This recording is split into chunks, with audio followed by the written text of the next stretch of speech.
bawal talaga ang pagkolekta sa estudyante, and that is being honored by DepEd. So kung bawal po, bakit po Correct. nangongolekta pa rin sila sa mga estudyante, President, I special would po sa like mga... to clarify, never po sila nangongolekta sa estudyante. So I'm sorry, so that we can beg to identify disagree. the issue. I No, the beg issue, to disagree, ma'am. Ito po, lahat ng mga nagsumbong sa akin. sir, the These issue, are the I don't these think, are the list of parents na nagsumbong sa akin, iba't ibang eskwelahan sa buong Pilipinas, na kung saan sila po ay sapilitang kinukolektahan ng mga electric fan at kung ano pang mga gamit sa eskwelahan, na meron man pong budget sa MOE ang DepEd for those things. For the longest time, may I just, before the gentleman proceeds, the Senate version is now 718.08. okay, 718. Let's make it 719. No, we have to be accurate on it. Okay, sige. 700. 718.08 billion. Like I said, I don't have any problem whatsoever pagdating po sa budget ngayon for 2024 para sa Thank you. DepEd. Wala po tayong question dyan. Regardless, kahit na po medyo kumulang, wala pa rin po akong problema. Thank you. Para maging klaro po tayo. Ang problema ko, ang issue ko lang po kasi, for so many years po, sa programa ko sa Wanted sa radyo, palagi po ako nakakatanggap ng reklamo mula sa mga magulang ng mga estudyante sa elementary at high school na karamihan sa kanila ay mga mag-aaral, mga magulang na mag-aaral ng mga security guard, kasambahay, factory worker, na sila po ay naobliga mag-contribute na required ng eskwelahan through PTA para sa iba't ibang mga pangangailangan tulad ng electric fan, tulad ng jobos, tulad ng bond paper, tulad ng pambayad para sa sweldo ng security guard, sweldo ng janitor, para sa utility bills, etc., etc., etc., na hindi po dapat dahil meron man po talaga budget ang DepEd dyan through the MOOE. Now, paano po nakukolekta itong perang ito? Para magkaroon po tayo ng idea lahat. Ang nangyari po ay dinadaan sa PTA, Parents Teachers Association. Now, pag start po ng school year, nagpapatawag po ang PTA ng General Assembly. At pagdating po dun sa General Assembly, magbobotohan sila muna ng mga officers. Right after na maboto po yung officers, ang next agenda agad ay maghahanap sila ng proyekto, kailangan nila mag-identify ng proyekto para sa eskwelahan. At ano po yung mga proyektong yon? Yun po yung mga gastusin na akin pong binanggit. Okay. Now, I want to put a stop to it. I really do.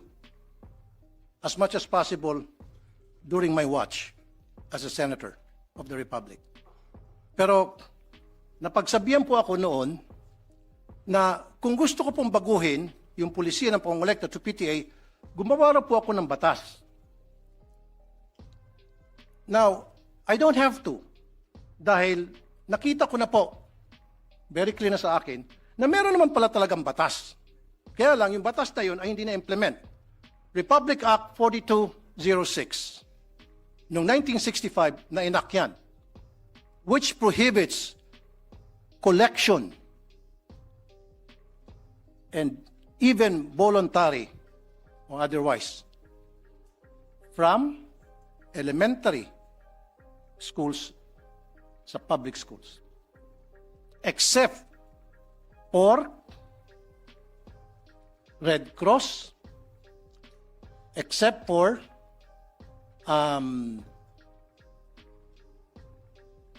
in fact, the only ones that was mentioned was Red Cross. Now, noong 1969, RA 5546 was enacted para ma-amend yung 4206. Dito po sa 5546, mas lalo naging malawak po yung prohibition sa collection.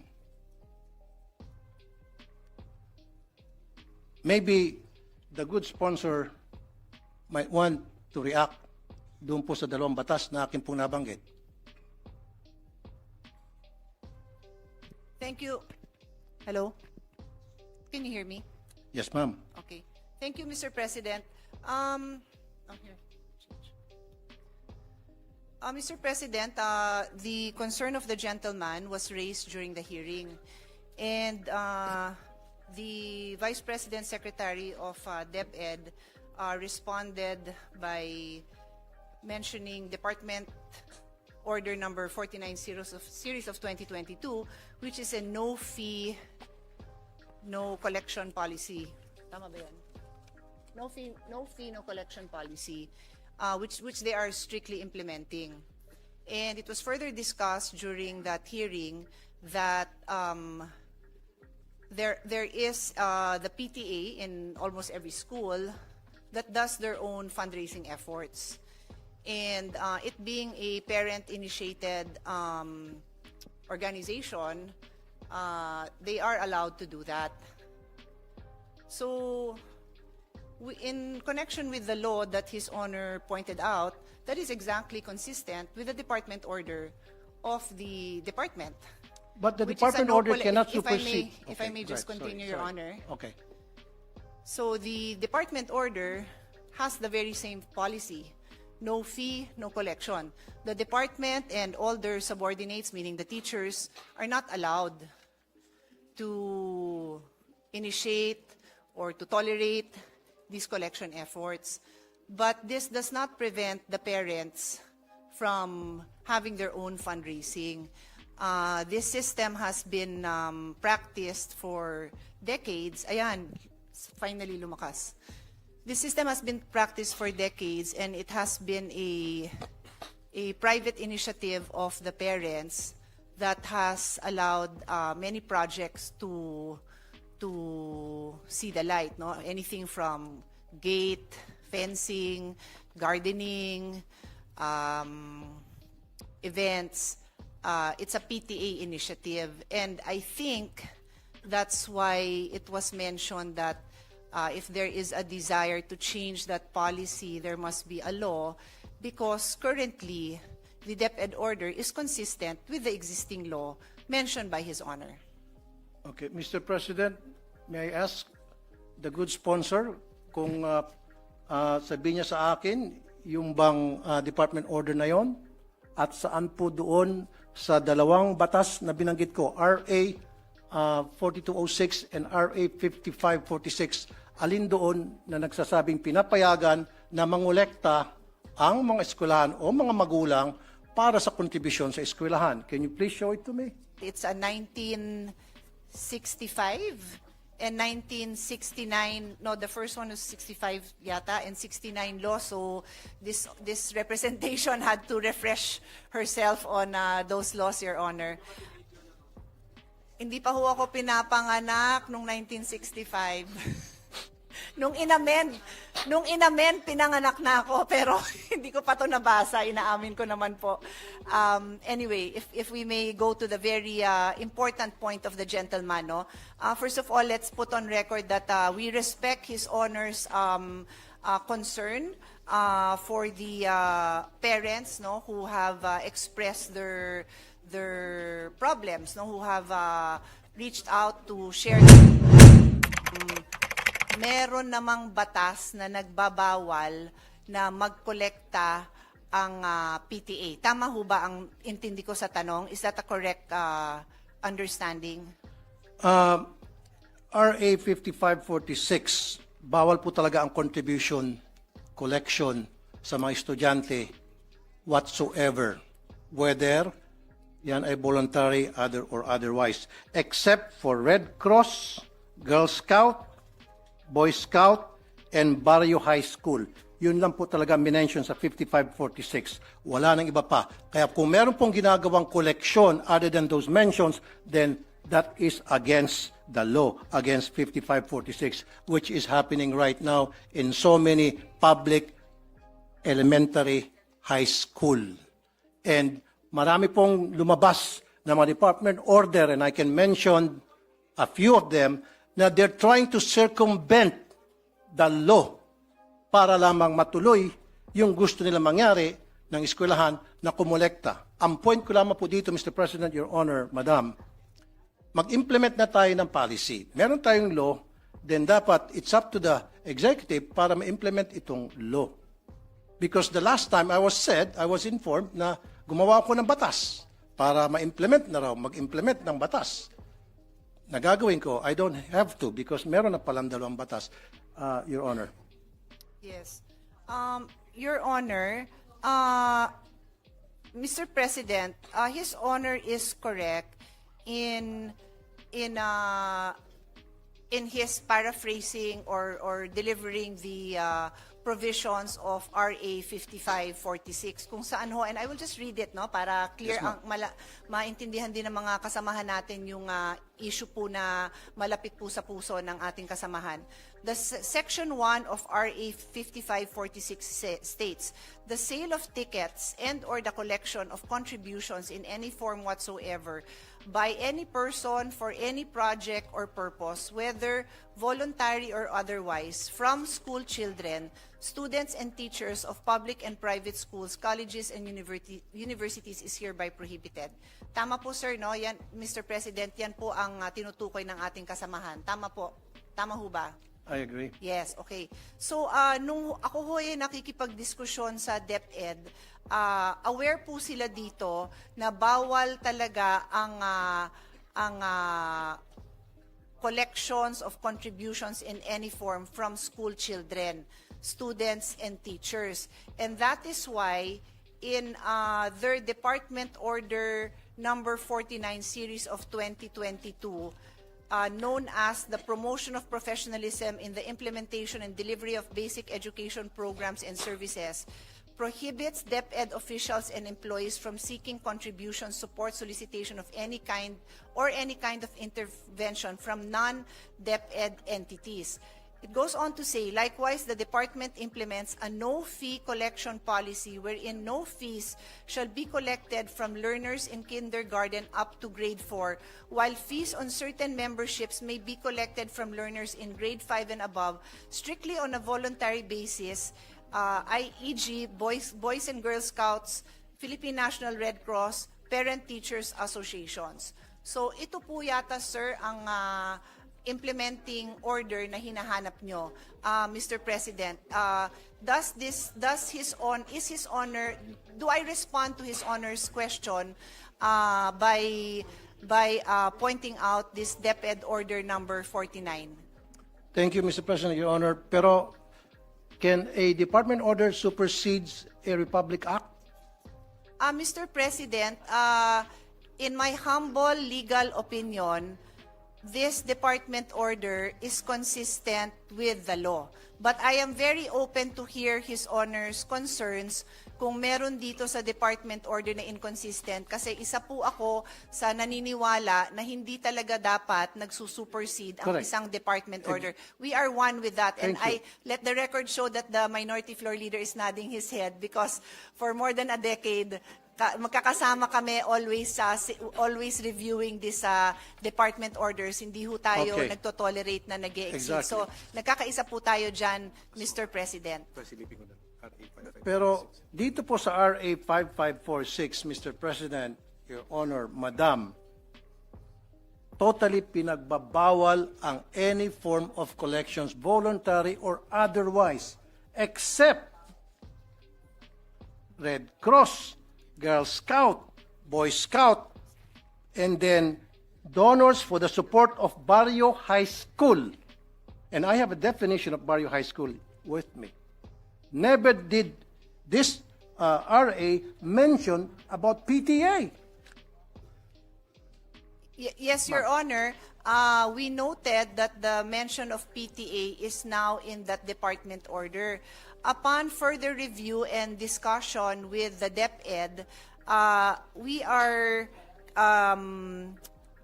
now looking at the entirety of RA 5546, wherein it states. Thank you, Mr. President.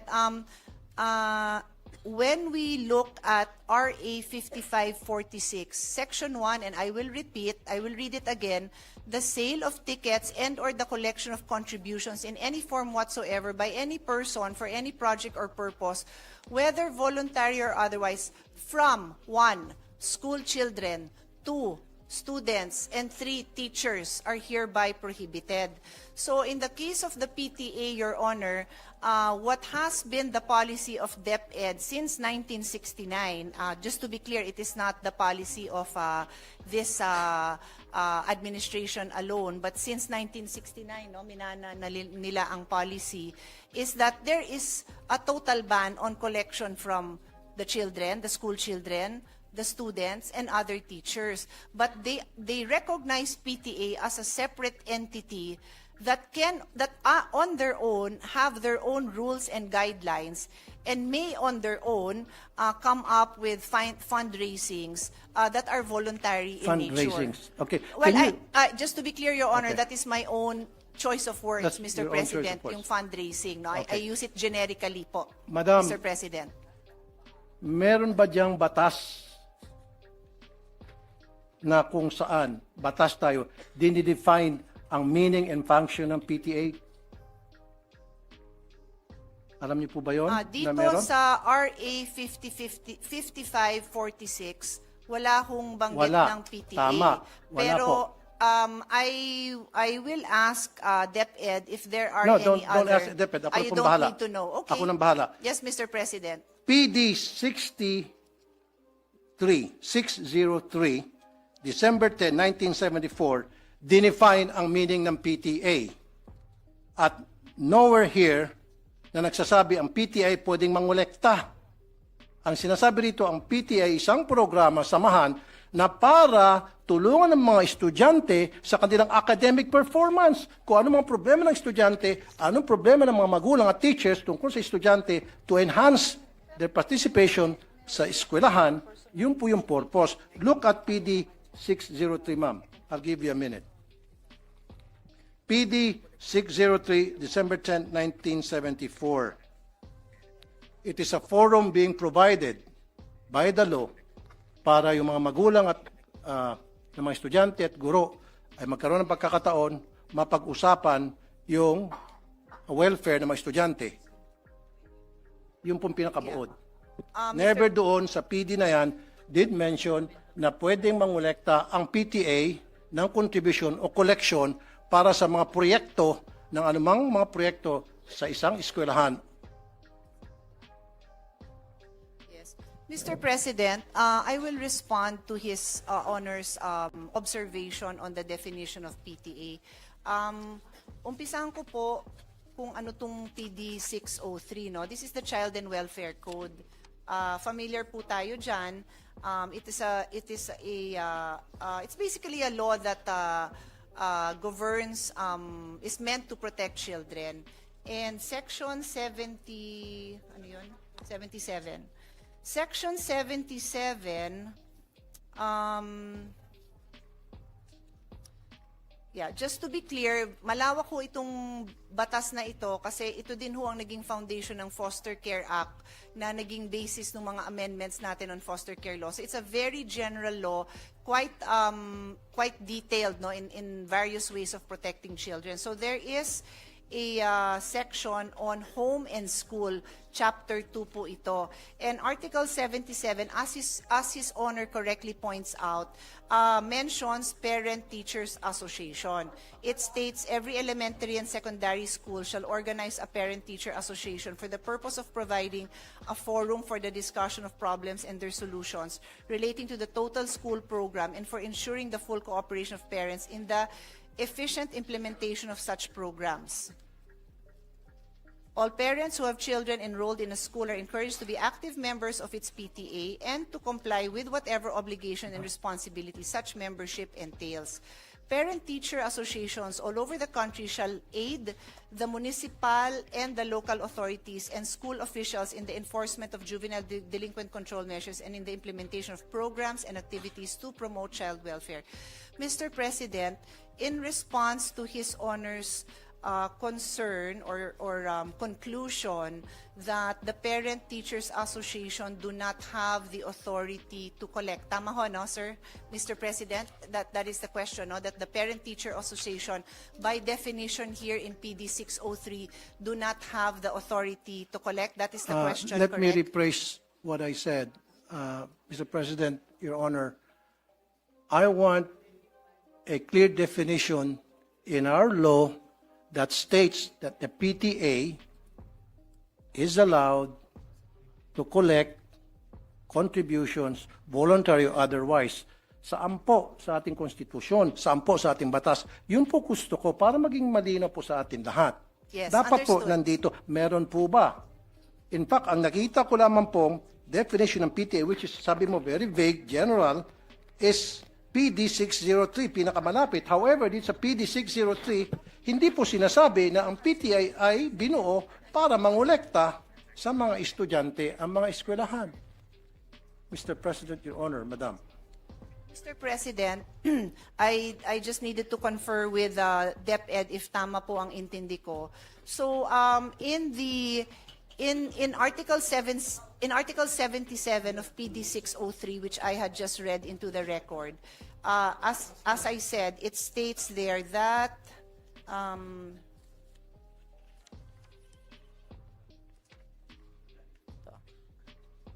that every elementary school shall organize ito nga hong PTA relating to the total school program to ensure full cooperation of parents in the efficient implementation of such programs.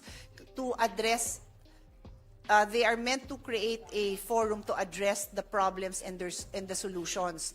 So the practice of DepEd has been to support to allow the PTA to follow the mandate of Article 77, and if they need to raise funds to be able to address these problems and solutions, including the implementation of the programs, then they are governed by their own guidelines in implementing those I'm programs, sorry, Mr. including yung at tapusin ko lang po, Sige po. including yung fundraising. Yan po ang naging practice ng DepEd since 1969 po. Practice is different from what the law says. You can practice anything you want. Pwede mag-practice ang DepEd. Lahat ng klaseng practice na gusto nila. Pero dapat nandoon sa batas. Pero kung wala sa batas yan, then yung practice na yon ay labag sa batas. There is actually, Mr. President, no sandali po. prohibition. Sinabi mo kasi, Madam, fundraising. So pwede mag-fundraising ang DepEd. It's been a practice through the DepEd, magkakaroon silang fundraising under PD 603. Pero, Mr. President, Your Honor, sa PD 603, wala talaga ako makita rito, kahit na letter by letter, tinitingnan ko, wala talaga nagsabi rito na pwede mag-fundraising, na pwedeng humingi ng contribution, humingi ng tinatawag na voluntary contribution. Wala talaga. So it seems to me na yung DepEd ay gumagawa-gawa ng sarili nila ng guidelines sa isang batas. Gumagawa sila ng sarili nilang IRR. Mr. President, I'll go back to what the Republic Act states. It prohibits collection and contribution from students. And so the policy of DepEd has been to allow the PTAs to follow their own guidelines wherein contributions among the parents are allowed. So Okay. to be clear, just to be clear, Mr. President, importante po na maliwanag yung pagsagot ko sa napakamahalagang tanong ng ating kasamahan. Bawal talaga ang pagkolekta sa estudyante, and that is being honored by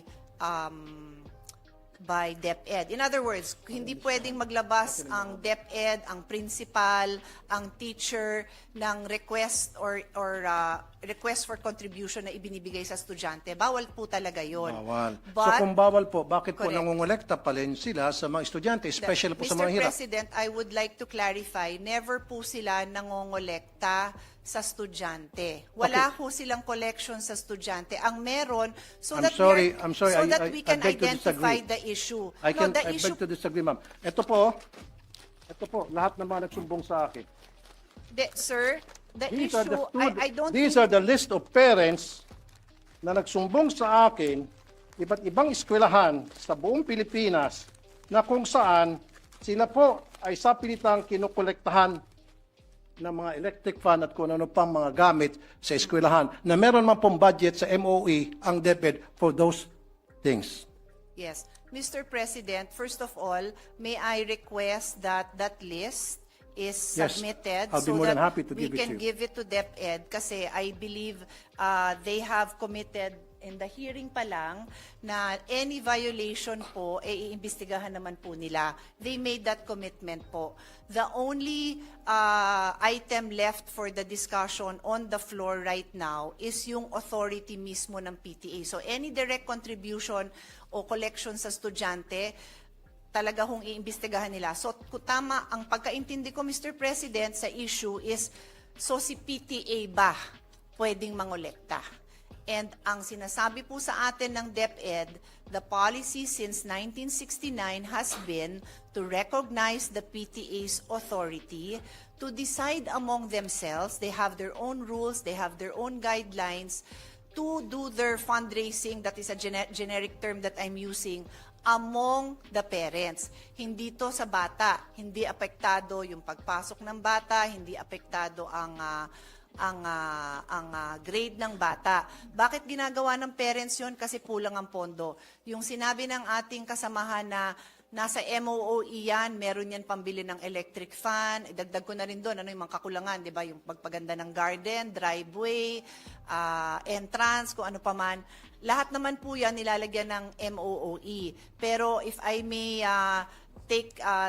call the attention of our chairman, talaga naman wala na ho tayo, nagbibigay ho tayo ng maraming pondo, but hindi ho talaga nakokompleto, no? In fact, ako na magsasabi, because baka may magtanong, yung mga repairs, no? Pagpalagay mo ng may electric fan dun sa loob ng classroom, o di kaya yung picture na pinakita ni Senator Bongo, medyo bumagsak yung kisame, lahat po yun falls under repairs of basic facilities.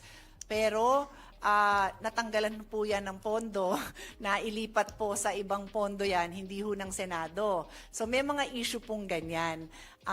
I think, I want to assure our colleague that hanggat makakaya, sinusuportahan ng ating chairman yung ating recommendation to increase the MOOE. So that basic principle, I think everyone in the Senate supports his honor, na mapondohan sana ng lahat na yan. So, remaining na lang po yan kung ano ho, hanggang saan ang kakayahan ng PTA to among themselves decide to fundraise parent to parent. I cannot add to my answer kasi yan po ang policy. Hindi ko naman ho kayo bobolahin, Mr. President, na iba yung policy. Yan po ang policy na ginagamit po nila. So kung may recommendations, suggestions ang ating kasamahan, this representation is happy to relay at nandito naman ang DepEd para pakinggan ang mga suggestion ng ating kasamahan. Thank you, Mr. President. Thank you, the good sponsor, Honorable Congresswoman Pia Cayetano, Senator Pia Cayetano, sorry. Thank you. Pero gusto ko lang pong balikan, Mr. President, Your Honor, yung sinabi mo, it's been a long time practice. Tama? Policy po. Policy, okay, sige. I stand corrected. It's been a long time policy na pinapractice sa DepEd for so many years na ilan sa atin hindi pa pinapanganak dito. Of course, ako pinanganak na ako dyan. Pero dapat, a policy should be dictated by the law.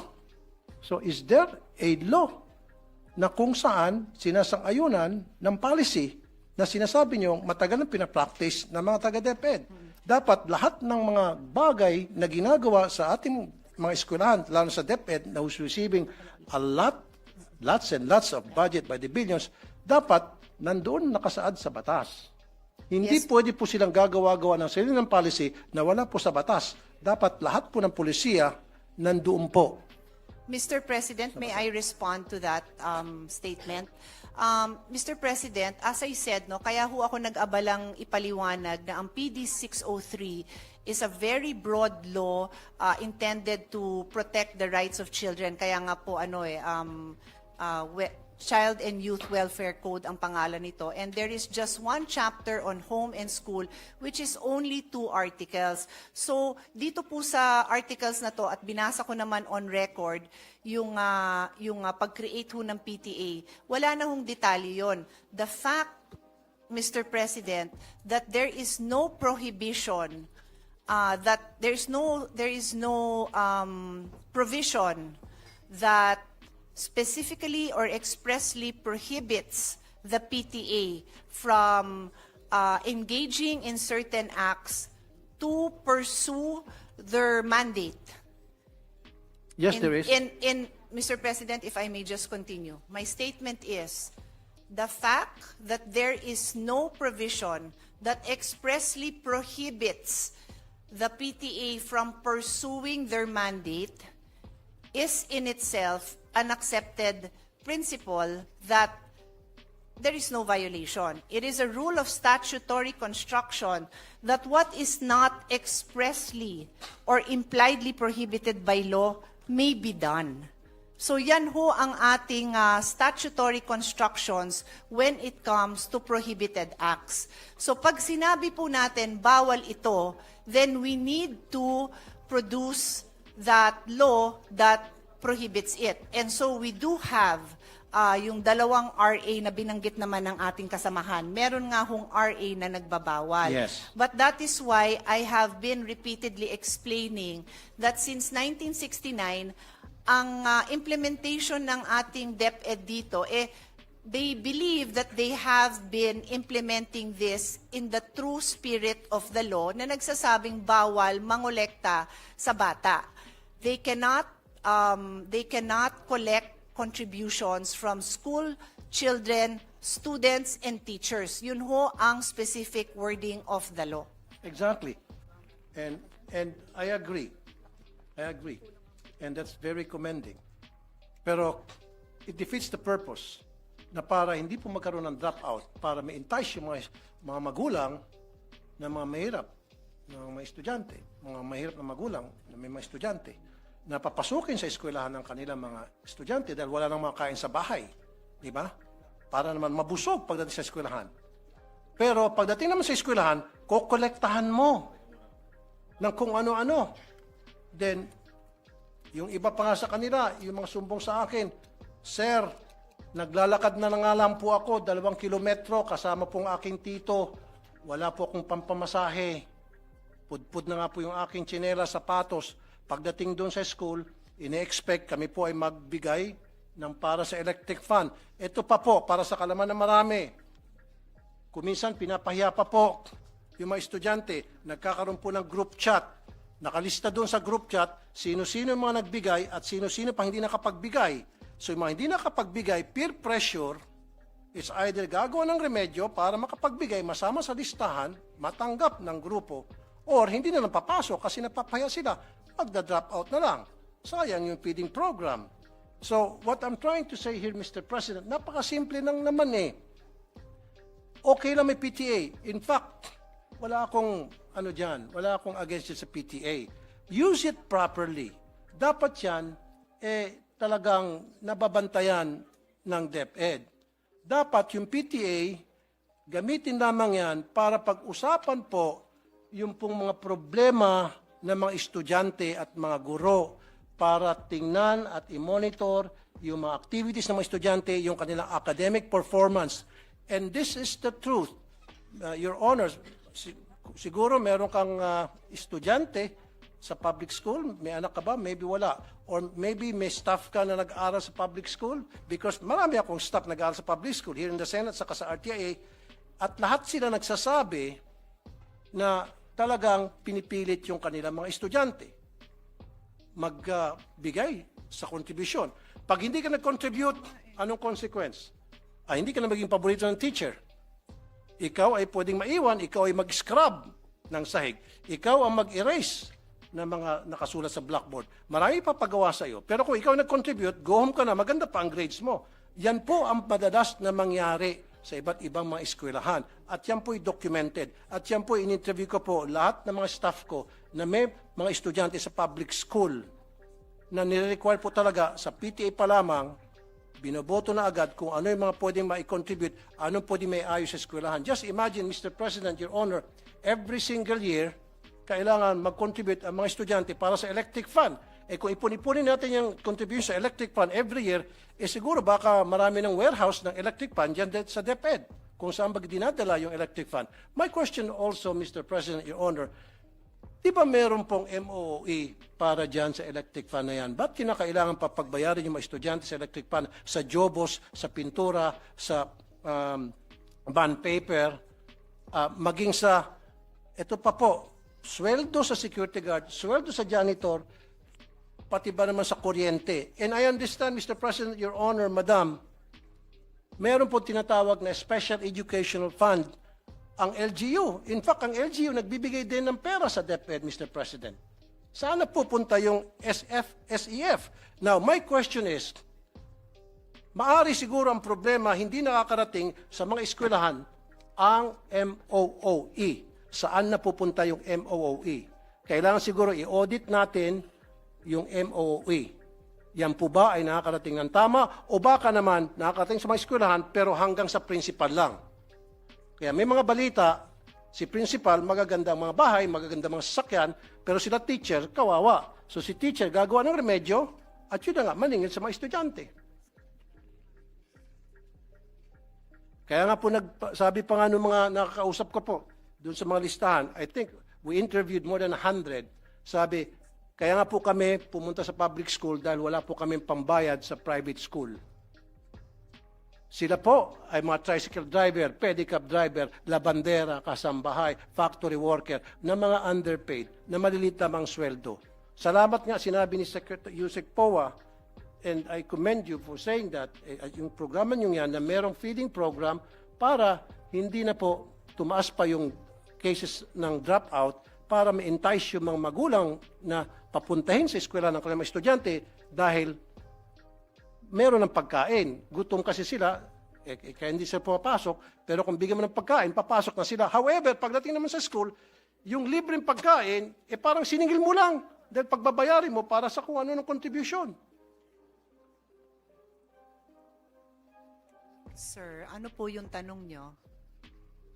I'm just making a statement, Mr. President, Your Honor, kung ano po yung sentimiento ng mga pumunta sa akin, mga magulang, libo na po, sinasabi po sa akin. So what I'm saying is, we have to stop this wrong policy na kung saan nagbabiolate ng law ang kung ano-ano pong department order na ipinapalabas po ng DepEd para lamang pipilitin na makakolekta sa mga estudyante. Sabi pa nga ni Minority Leader Coco Pimentel, pag kinolekta mo estudyante, wala naman pera yung mga estudyante, parang sino kinukolektahan mo talaga? In essence, yung mga magulang.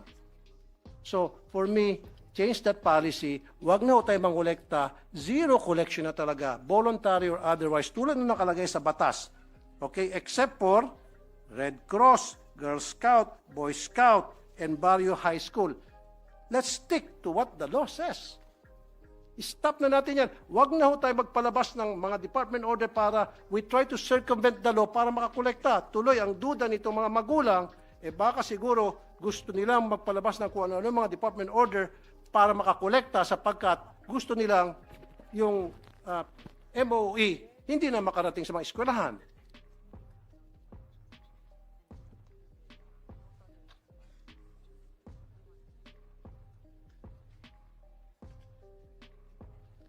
Now, may I add, Mr. President, Your Honor, kung sasabihin nyo lang sa akin ngayon na kayo po ay mag-issue ng department order telling all schools under DepEd, let's stick to 5546, period. And I will sit down. Otherwise, kapag hindi, magpipilit kayo, abutin tayo dito hanggang madaling araw. And I will not stop because I know I'm right. Mr. President, just a short response. The policy of DepEd is very clear. They have a no toleration policy on the collection from students. So itong huling mga nabanggit ng ating kasamahan na yung mga estudyante, nagko-collect, paulit-ulit din na sinasabi sa akin ni Vice President, DepEd Secretary na no, they will not tolerate that and they commit to investigate that. Thank you. So clear po tayo dyan. On that note, may I ask for a minute suspension, Mr. President?